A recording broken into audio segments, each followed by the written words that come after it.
চাচা আমার জন্য কয়টা ছোট ছোট দেখে বেগুন বাছো দিনি। সবাই এসে এসে বড়টা খোঁজে, আমার দোকানের বেগুনগুলো দেখে দেখে অন্যদিকে হেঁটে যাচ্ছে।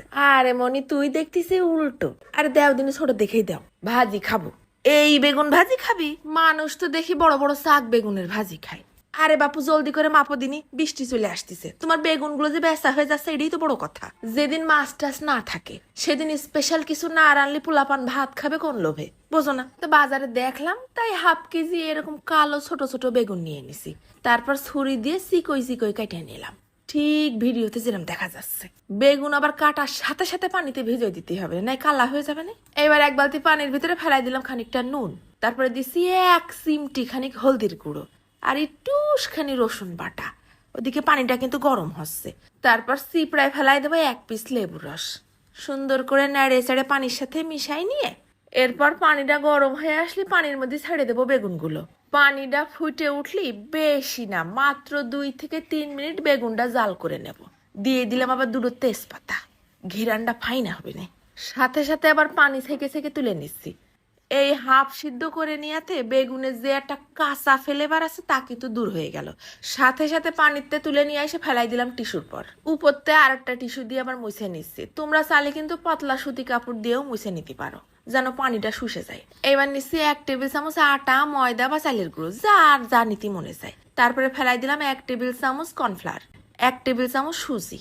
তারপর যাচ্ছে হাফ চা চামচ কিরাস করা শুকনো ঝাল আর হাফ চা চামচ গরম মশলার গুঁড়ো।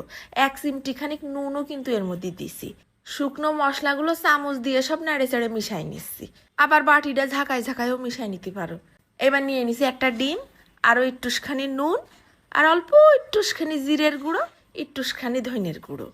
এইগুলোও একসাথে নেড়ে চেড়ে মিশাই নেব। মনে হচ্ছিল যে কম হয়ে যাবে তাই আবার আর একটা ডিম ভেঙে দিলাম। তারপর কিন্তু চামচ দিয়ে খুব ভালো করে ফেটাই নিতে হবে না, মশলার সাথে যেন ডিম ভালো করে মিশে যায়। বেগুন যখন ঠান্ডা হয়ে গেছে বেগুনে কিন্তু কোনো পানি থাকা যাবে না। গুঁড়োর মধ্যে এক এক পিস বেগুন ফেলাই দিয়ে বেগুনের উপর নিচ ভালো করে গুঁড়ো মাখাই নিছি। তারপরে ডিমের মধ্যে দিয়ে দিলাম এক চুবনি। চুবনি মারার সাথেই ডাইরেক্ট চলে যাব চুলোর কড়াইয়ের তেলের মধ্যে। বেশ মিডিয়াম আছে লালচে লালচে করে ভাজা করে নিতে হবে না, আবার পুড়ে না যায়। এক পাশ হয়ে গেলে উল্টে দিতে হবে। ডিম বেগুনের ভাজা, এই বেগুন ভাজাটা যে কি টেস্ট! সন্ধ্যের নাস্তায়ও কিন্তু এই বেগুনটা শুধু শুধু খাওয়া যাবে। উপরটা মুসমুসে ভাজা ডিমের ঘিরানে ভর্তি আর ভিতরটা নরম তুলতুলে মশলাদার বেগুন।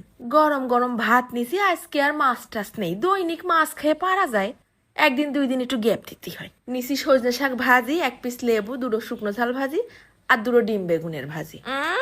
বেগুনটা একটুখানি কেটে নিয়ে আগে ভাতের মধ্যে ভরায় গালে দিছি, কি যে একটা মজা। তারপর একটুখানি শাক নিয়ে ভাতের মধ্যে মাখাই লেবু দিয়ে ডিম বেগুন কেটে খাইছি। এর মধ্যে যে বেগুন দিয়া বুঝাই যাচ্ছে না গরম মশলার ফ্লেভার আসতেছে, সাথে ভাজা ডিমের ঘেরান। পাতলা ডাল হলে বোধহয় আরো একটু মজা লাগতো। তা আজকে আর ডাল রান্নার সময় পাইনি, খিদেতে পেট জ্বলতেছে। দুধ ভাত আগে খাই থই, মাঝে মধ্যে একটু শুকনো ঝালের পর কামড় মারতেছে। ও ঘিরান কি! তবে শাক বেগুন বড় বেগুন দিয়েও কিন্তু এই ভাজাটা করে খেতে পারবানে, ছোট হলে একটু ভাজতে সুবিধা হবে না। এই যা ঘরে যদি বেগুন থাকে একটুখানি বানায় খাইয়েই দেখে নে। তা আজকে আমি খাতে খাতেই চলে গেলাম। ধন্যবাদ।